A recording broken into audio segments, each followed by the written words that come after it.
It was June of 2014. Olivia and I were in Tallinn, Estonia. We had moved from Armenia, where we had started our life overseas back in, I was much younger, in my mid-20s. And we left 12 full-time employees helping us with translation projects. Olivia oversaw the translation of the first study Bible into the Armenian language. We had full-time assistants. Things were going well. God called us to another country to learn another language. And I remember the anxiety that I felt as we went from a country where people were coming to Jesus by the thousands. The churches that we were partnering with were renting the largest meeting halls in the country under persecution, but we're talking like 8,000 people showing up hungry for Jesus. We started to visit Estonia, and the pastors told us the average size church is about 18 people. And very few of our pastors, maybe 4 or 5 evangelical pastors, were full-time at their church. They worked a full-time job and pastored full-time. And I remember them looking at us and saying, "You are crazy to think that you're going to come here and do better than what we've been doing." Estonia is known as the least religious country in the world. They told us it's kind of a missionary graveyard. They come for 6 months a year and run with their tails between their legs. But I had recruited a team. I spent a year traveling throughout the United States, and 12 missionaries had decided to raise an entire budget and move their families to the other side of the planet because I told them we were going to plant a life-giving church, a church-planting church, in one of the most difficult countries in the world for church planting. And I remember the call that I made. I sent an email to our member care department at about the 1.5-year mark of that endeavor. And I don't remember the content of that email, but the gist of it was, "Please help me, I have no idea what I'm doing." Our team had started to arrive, and this is what happens when you move within the United States. Counselors say that moving from one house to another within your community is on the top 10 list of the most stressful things that you can do. If you've made a move from one side of the U.S. to the other and started a new job, you know the exponential increase in that stress. Now imagine young families who had never lived in Estonia. Most of them had never been to Estonia. They're moving all of their anxiety,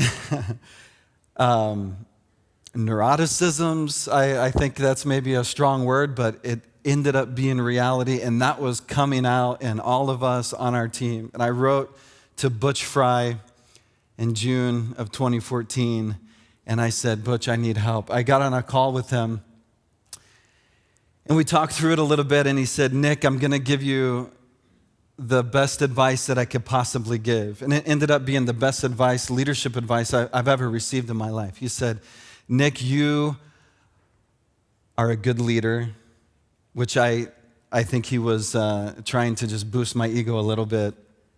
No proof of that yet. He said, you are good enough, you are adequate for the job God has called you to. You are going to lead this team well." But then he said, "Now, your number one job is to be a calm, non-anxious presence for your team." Researchers and psychologists say that since the year 2010, anxiety in the United States is up 134%. Depression is up 106%. And for the first time, the CDC's own reports are saying that a majority of young women are reporting, more than 50% are reporting that they have had significant stretches of depression and anxiety throughout the previous year.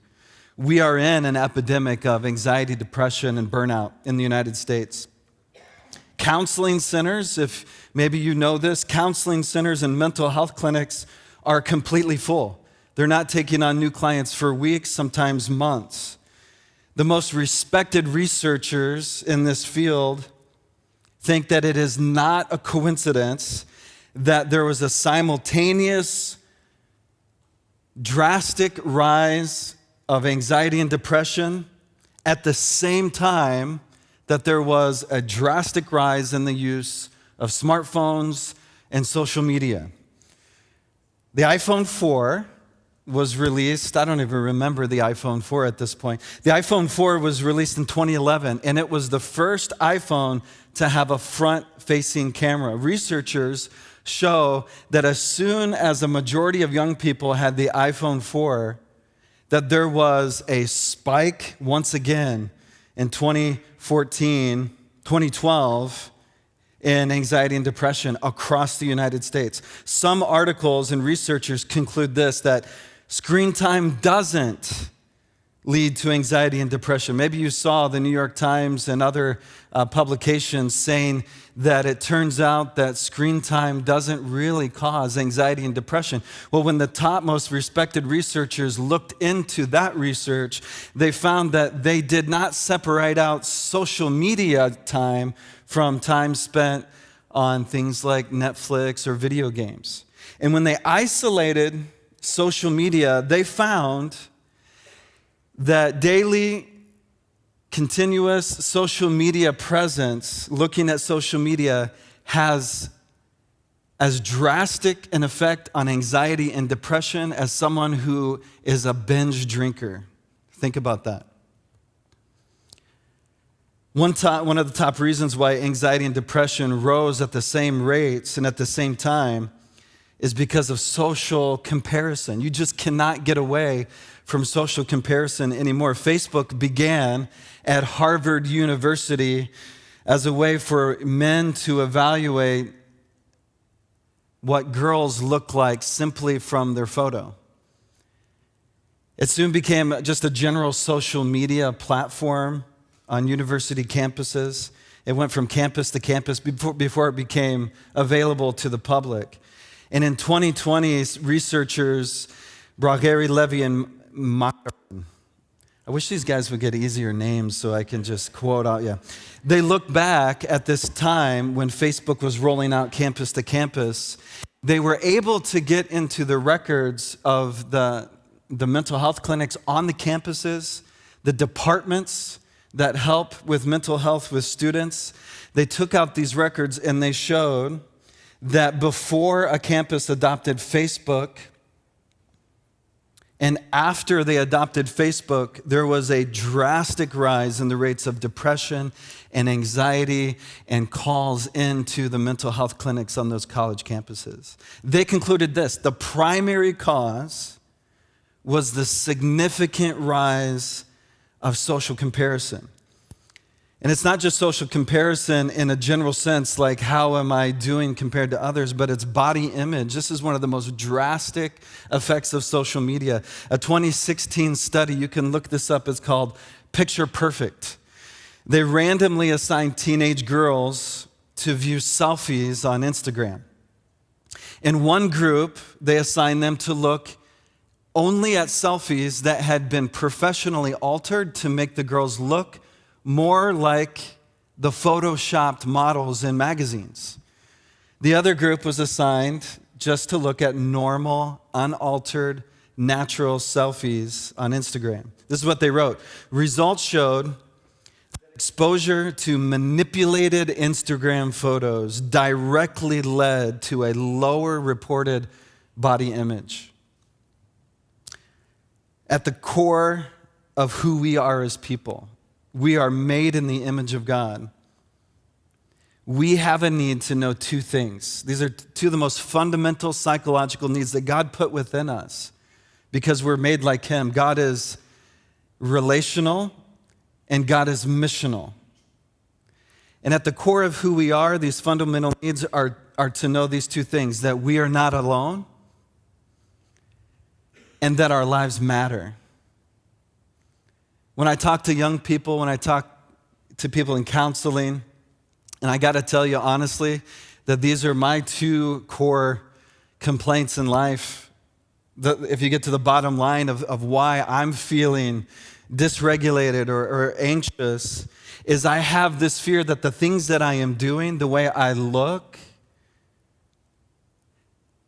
the expectations that I put upon myself based on what I think other people are expecting from me, the fear, if I dig down deep enough, is that I want to have relational connections with people. I want to show up in a room and I want people to be happy that I am there. And I want something about this life that I live, approximately 70, 75 years, although I have been watching the YouTubers, the doctors that talk about longevity, live, in your 90s as if you're still, 45 years old. You can play with your grandkids and go on hikes. So maybe these 90 years that I'm living life on earth, I want them to matter. And this is the image of God within us. This is not something that we need to suppress. God wants this as a part of who we are. But social media makes belonging and purpose to seem unattainable. The primary reason that anxiety and depression have risen with the rise of social media is that social media raised the bar to unrealistic levels. We feel like we can never be enough, never have the right style in our clothes or in our home. Thank you, Diana Gaines. Never have the right body. Our house is never as beautiful as it could be. And life we are living is a life that doesn't match up to the world out there that would say what is valuable and meaningful. Now let me backtrack and say, Diana Gaines is awesome. If she's watching now, Joanna Gaines. See, I don't even know what I'm talking about, Joanna. Chip, don't beat me up. He looks like a manly dude. He could probably take my head off. What is anxiety? Psychology today gives a really good definition. Anxiety is both a mental and a physical state. It's very important we understand it's physical as well, of negative expectation. Our bodies have two systems, a fight or flight, a readiness system, the sympathetic nervous system, and we have a calm, relaxed, they call it rest and digest. This is our parasympathetic. These are just words that aren't important, but just we're ready for action. The lion is chasing us in the jungle, or is it a tiger in a jungle, a lion in the Serengeti? We're ready for action. We're sitting around with our family and our friends, and life is good. We have complete acceptance. We have belonging. We have a place in the group, and we're just relaxed. But anxiety is a mental and physical state where we don't know that things are okay. It's negative expectation. The cognitive feelings of dread in anticipation of some bad outcome. Anxiety tells us we're in danger and that we desperately need to do something about our situation. All emotions are good. We need anxiety, we need fear just to be alive and to be human. If our child is running out into the street, you want anxiety to move you, right? If you've raised kids, you know this. When it goes silent, you need to go figure out what's going on, right? Because there's a permanent marker going all over the wall and all over the baby's face, right? Really, at the core of anxiety, it's feeling powerless.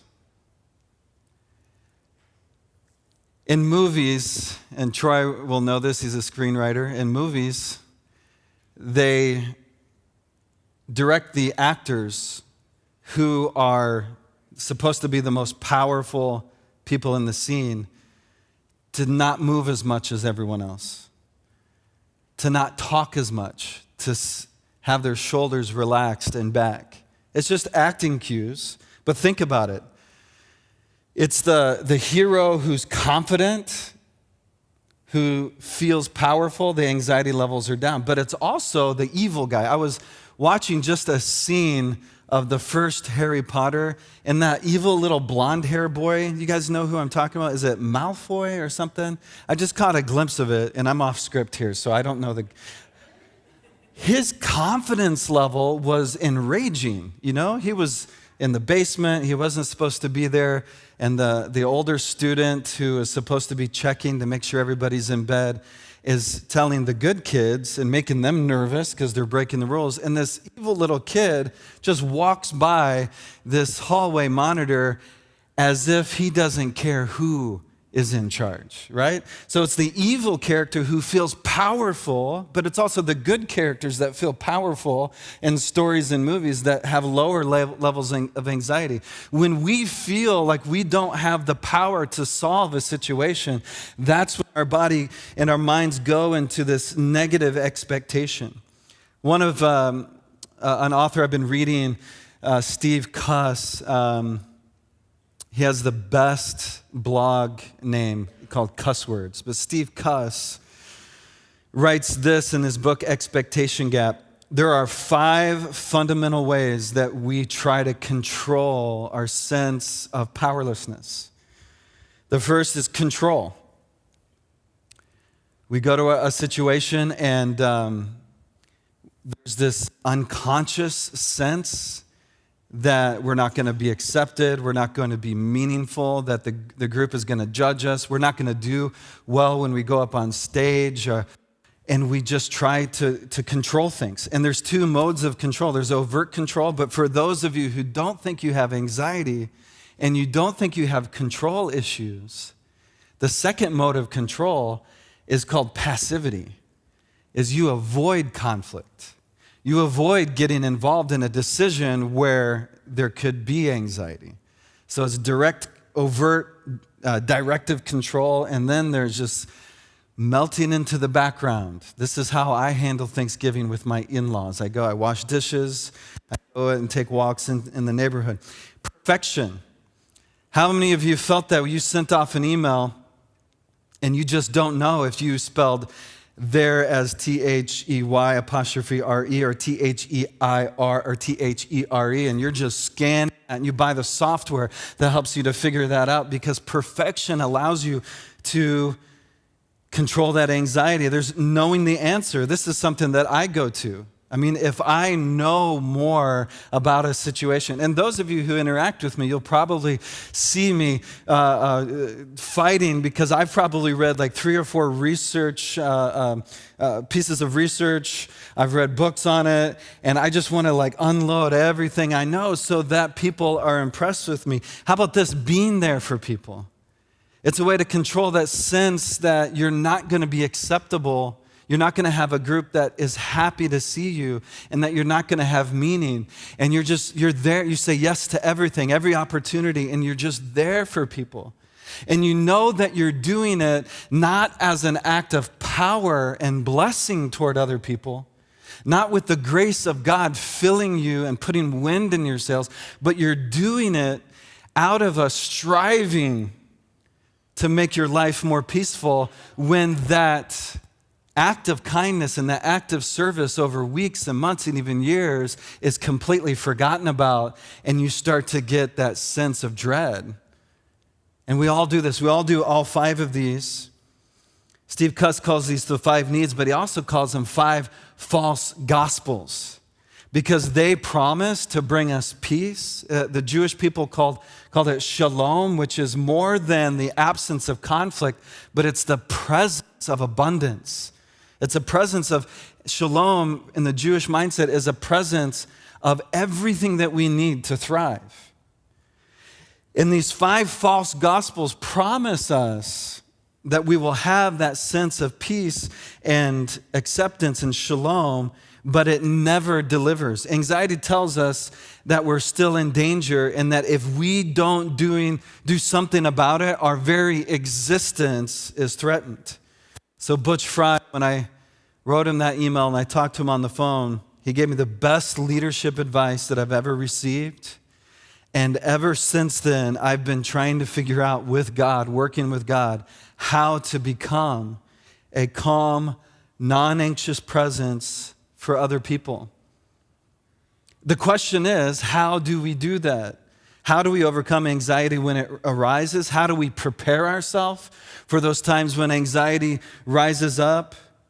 How do we avoid falling prey to these 5 false promises that control, perfection, knowing all the answers, being there for people, getting the approval of other people will save us? Jesus talks about it.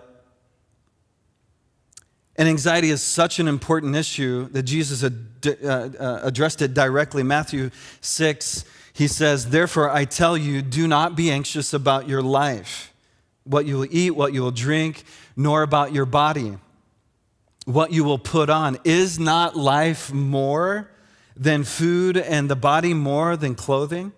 Look at the birds of the air. They neither sow nor reap nor gather into barns, and yet your heavenly Father feeds them. Are you not of more value than they? And which of you, being anxious, can add a single hour to his lifespan?" Jesus is telling us that the primary issue driving anxiety is that we just don't see how much God loves us and how much he cares for us. We don't have an accurate view of reality. This is the core cause of anxiety. Paul writes in Philippians to the church in Philippi, "Rejoice in the Lord always. I will say it again, rejoice. Let your gentleness be evident to all." Now think about a time when you're anxious about getting something done, that the deadline won't be met, that something will go wrong. Are you gentle to everyone around you?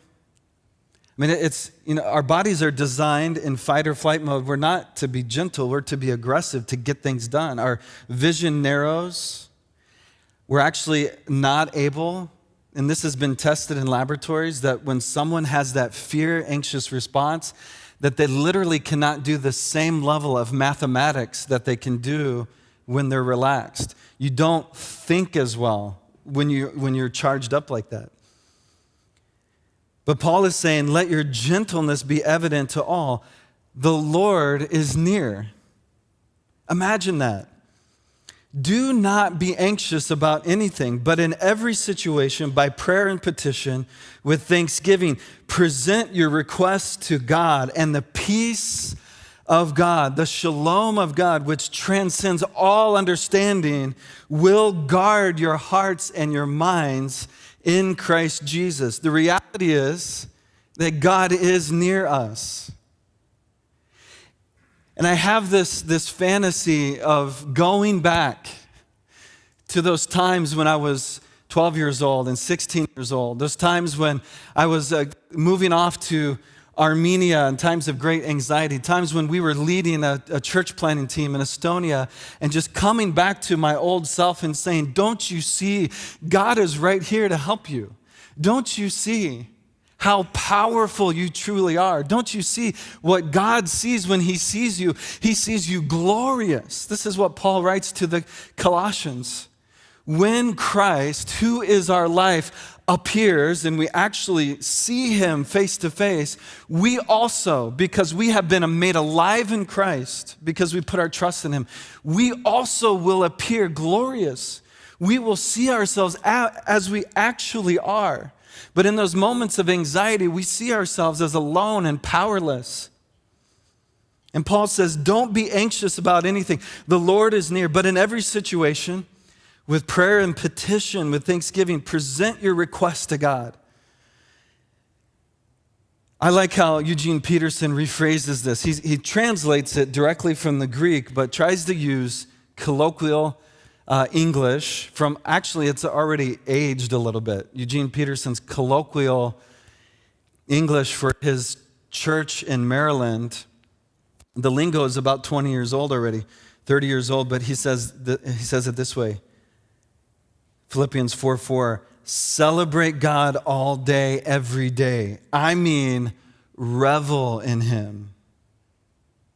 One of the most powerful habits, it's a keystone habit.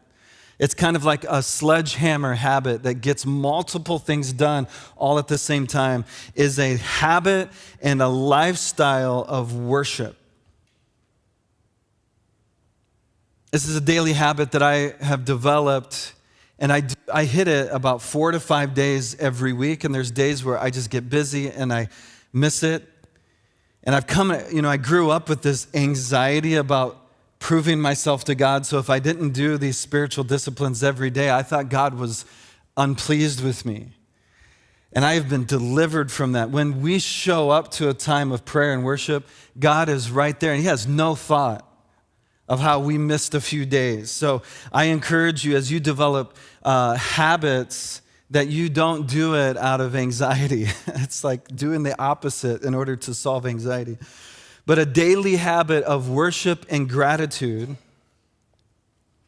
And this is the thing about making it a daily habit. If we do it when everything is okay and it becomes a habit, then when stressful times come, that will be the automatic habit. Jim Wilder talks about how everyone has one of the basic emotions as their baseline emotion. Fear, anger, disgust is actually one. I don't know who wakes up every morning and is just disgusted with life, but for me, it's usually borderline anger. I just kind of I need to control my environment, and if it's not in control.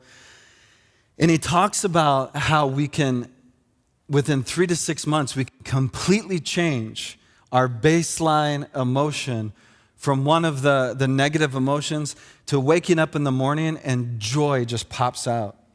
And it comes from a habit of putting our mind on the things that we know our mind should be on. And worship does this. It's a keystone habit that solves several things. One of my favorite songs that I go to in a time of stress is called Jireh by Maverick City. Jireh is a Hebrew word that means the Lord will provide. Yahweh will provide. And there's a part of the song, it says this: I'll never be more loved than I am right now. Wasn't holding you up, God, I wasn't holding you up, so there's nothing I can do to let you down. It doesn't take a trophy to make you proud. I'll never be more loved than I am right now, because you are Jireh. You are Yahweh the provider. You are enough. And then it goes on to say this: on the mountaintop, I can see so clear what it's all about. There are times in our life when we see reality. And then the song says this: so stay by my side when the sun goes down. I don't want to forget what it's all about. This is what worship does when it becomes a habit. Worship is powerful because it puts our mind on reality. Psalm 42:5, David says, why, my soul, are you downcast? Why so disturbed within me? Put your hope in God. Put your mind on reality. For yet I will praise him, my Savior and my God. Paul was put in prison in Philippi with Silas. He was unjustly arrested and threatening to kill all of the prisoners. And what did Paul and Silas do? They were found in the prison singing worship songs in the middle of the night after they had been beaten to the point of death and put in chains. They were worshiping. How could they possibly worship at a time like that? Is because they had a habit. When they were in Philippi in Lydia's house, one of the wealthiest women in the city, sitting in her Roman villa, eating grapes and cheese. Some of those grapes were fermented. He had a habit of worship, so that when he went into prison, it just was a natural outflow of who he was. I love how Eugene Peterson interprets this, verses 6-7 in Philippians 4. Don't fret or worry. Instead of worrying, pray. Let petitions and praises shape your worries into prayers, letting God know your concerns. Before you know it, a sense of God's wholeness, everything coming together for good, will come and settle you down. It's wonderful what happens when Christ displaces worry at the center of your life. What is reality? This is reality. Who God is, and who we are in light of what God thinks of us. This is the reality that worship reminds us of. We are fearfully and wonderfully made. We are God's workmanship. You are never alone. God is always thinking of you. Maybe for you, you got to think of it like this. On God's refrigerator, he's got your picture right there. And when he goes to get that LaCroix lemon flavor, limoncello flavor LaCroix, he sees your picture and he loves you. He's preparing a place for you. You are an eternal being. As we sang today, as Levi said, we are eternal beings and we have an eternal purpose in God's kingdom.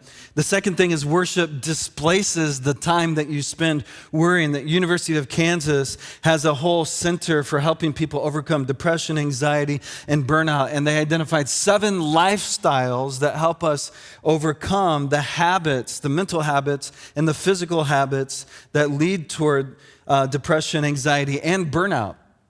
And these are sleep, exercise, getting enough omega-3, supportive friend groups, deep conversation with friends, sunlight in your eyes, not just on your skin, but sunlight in your eyes prompts your body to produce serotonin. And this is the one I want to focus on. Activities that displace rumination. Rumination is just mulling over things that have happened to you, things that you're worried about. How do I solve that issue? How do I get my to-do list done?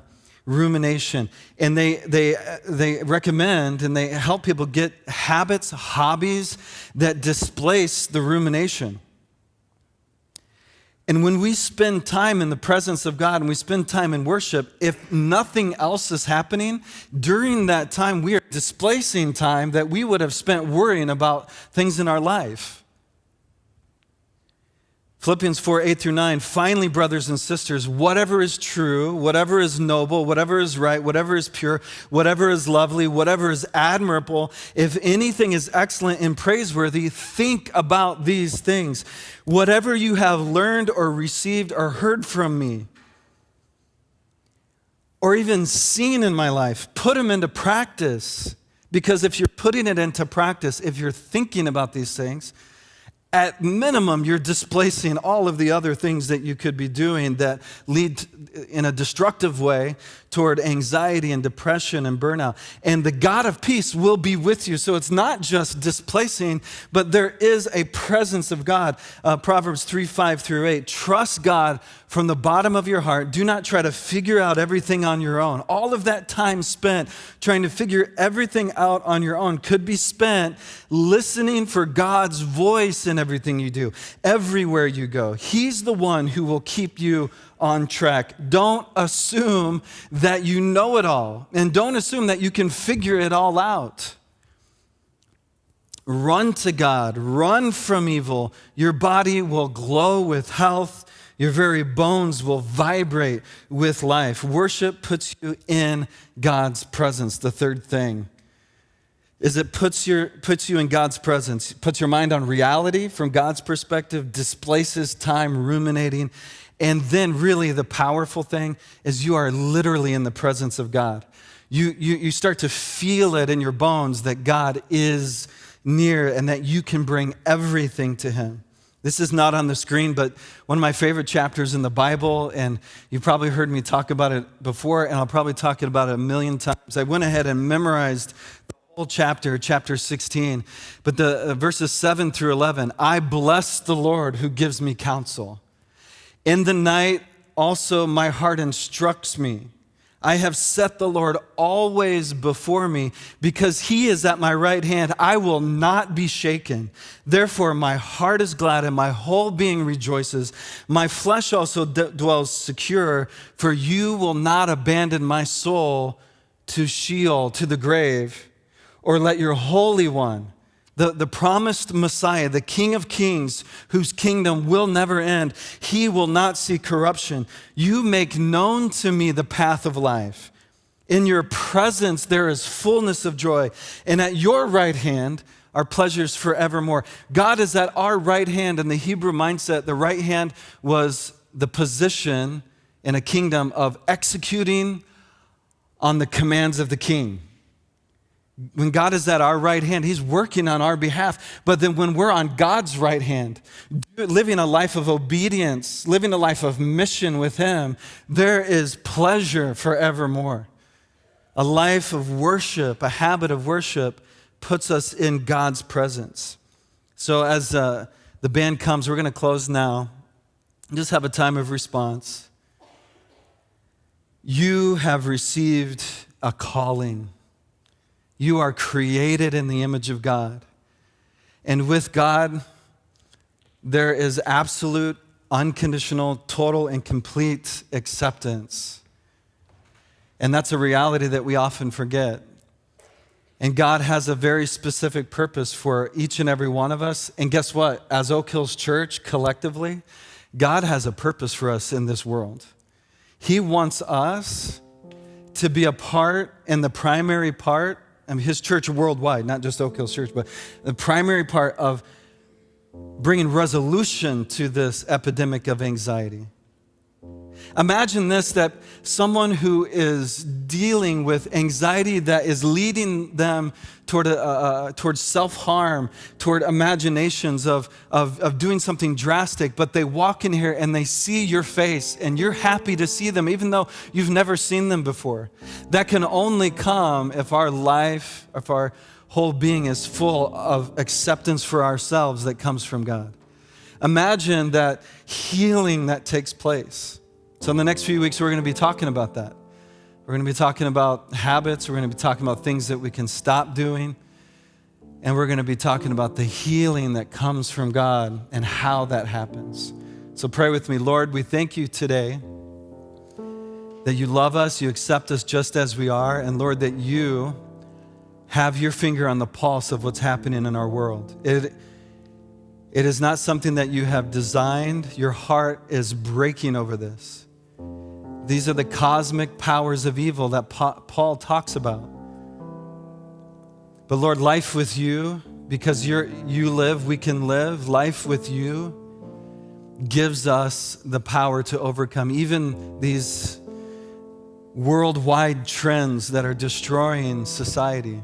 And so, Lord, we pray this morning as we respond, the most important thing, that we can turn our mind to you. We can see that you're right here with us and that we're in your presence. We want to encourage you this week to try to spend some time in worship every single day. The Bible says that I run to the rock that is higher than myself. When we are able to see that rock that is unshakable, that's higher than us, that we're covered under that protection, it changes the way we live our lives. So I've put together a Spotify list that under our Oak Hills Church Spotify playlist that is called Songs for Anxiety. And you'll see a QR code behind me, but if you listen to these songs, they're songs I specifically have chosen that first remind you that you're not alone, that God is walking with you, that he is greater than any darkness. And then there's just songs of pure praise, of just realizing how big God is, to turn our eyes to the rock that's higher than anything that we're experiencing now.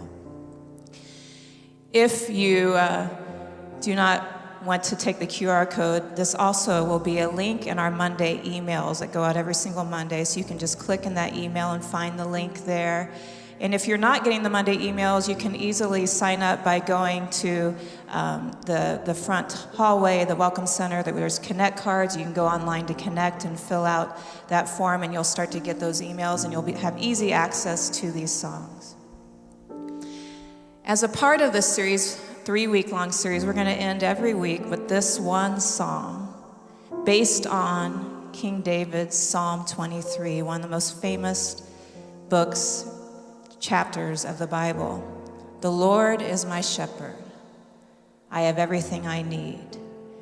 And then there's a part later on, David, the mighty warrior who would go into battle. He says, even though I walk through the valley of the shadow of death, I will fear no evil, for you are with me. And that's what this song is. It's called Even Though I Walk. And so let's use this song as a response time. Maybe you know that you deal with anxiety.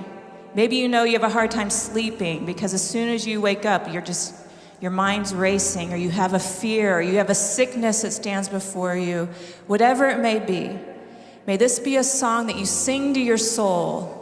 Even though I walk through the valley of the shadow of death, I will fear no evil, for you are with me. And you just pray out those worries to God. This song does use some old Hebrew words. It calls God Yahweh, which is the old Hebrew word for God. It uses the word Abba, which Jesus himself called God, and it means daddy or papa. And then Jehovah, another old Hebrew word, ancient word for God. So as we sing this for you, just pray out your anxieties to God and let him walk with you. We invite you here, God. We bring our anxiety and fears to you. We know that you walk with us. You're the great shepherd.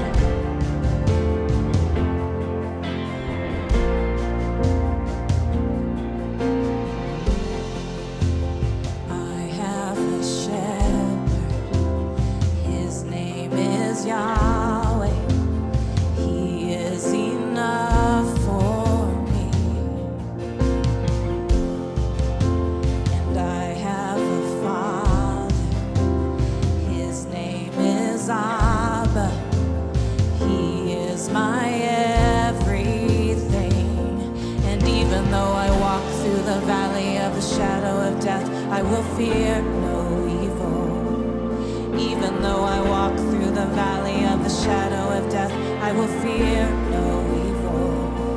And even though I walk through the valley of the shadow of death, I will fear no evil. Even though I walk through the valley of the shadow of death, I will fear no evil. And I have a Savior. Messiah, and he gives me perfect peace. And I have a healer, his name is Jehovah. He is my covering, and even though I walk through the valley of the shadow of death, I will fear no evil. Even though I walk through the valley of the shadow of death, I will fear no evil. Even though I walk through the valley of the shadow of death, I will fear no evil. Even though I walk through the valley of the shadow of death, I will fear no evil. Let's sing over the darkness, the death. As you learn the words, feel free to sing them with me.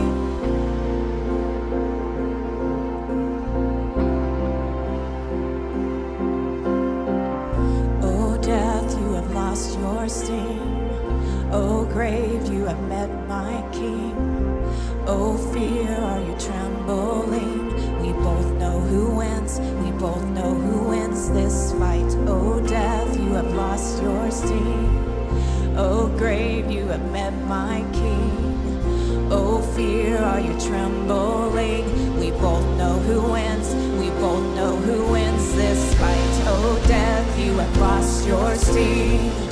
Oh grave, you have met my King. Oh fear, are you trembling? We both know who wins. We both know who wins this fight. Oh death, you have lost your sting. Oh grave, you have met my King. Oh fear, are you trembling? We both know who wins. We both know who wins this fight. Oh death, you have lost your sting. Oh grave, you have met my King. Oh fear, are you trembling? We both know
both know who wins. We both know who wins this fight. We all know who wins this fight. We all know who wins this fight. It's you, Jesus. It's you, Jesus.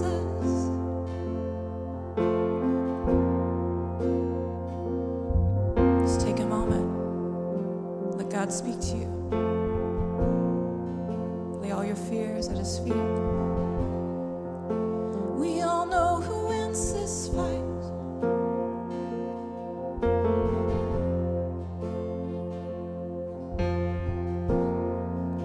We all know who wins this fight.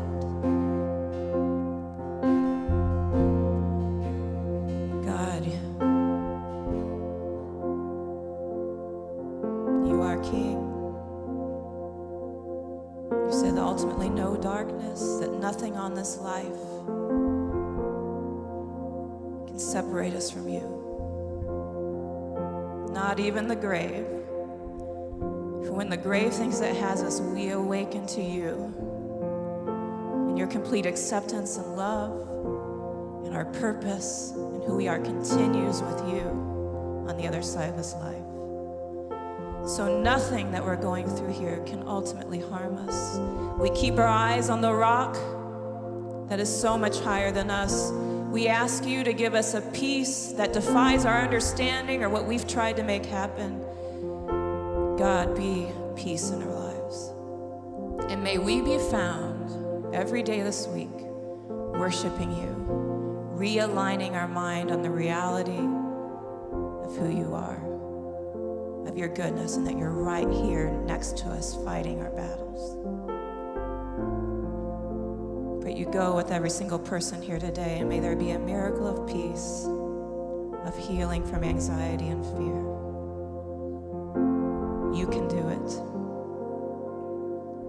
We ask this in your name. Amen. Amen. Maybe you would like someone to pray with you. Whenever you have the chance to have someone else stand with you in prayer, please always take it. We have a team here, Ben and Jane on the side. Some of these things we are not meant to walk alone through. So maybe you would like prayer for healing, anxiety, fear, a relationship, someone you're worried about. They're here to pray, and we'll stay after the service here to be praying for you. Also, we always have great coffee and a time to build community after church, so please stick around. Share your story with someone. Share your plans, share your prediction about the Vikings. And please remember, this Wednesday night, only 3 days away, we have that special seminar, a big class on anxiety with the licensed therapist, Lindsay Hansen. We hope to see you there. Please go this week, worship God every day, and go in His peace. We'll see you next time.